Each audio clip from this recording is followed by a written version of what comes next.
Welcome to Kenton's videos. Enjoy the video. You start by confirming the jump starter matches the battery voltage. This prevents damage.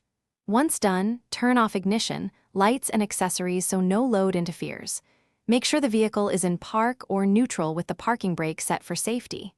Next, expose the battery terminals and remove corrosion if present. A wire brush helps. Use eye protection because sparks can fly.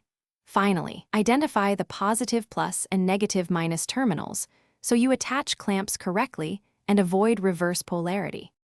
You connect the red clamp to the battery positive terminal first to establish the correct polarity. This reduces spark risk.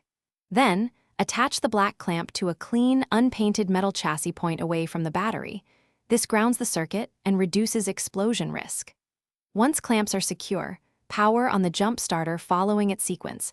Many units have a boost or start mode.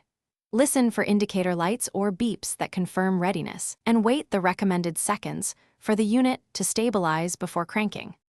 You now crank the engine. If it turns over, keep it running for 2 to 5 minutes to recharge the battery and stabilize the electrical system. Once the engine is running, turn off the jump starter and remove clamps, black first, then red to prevent accidental shorting. Stow cables neatly.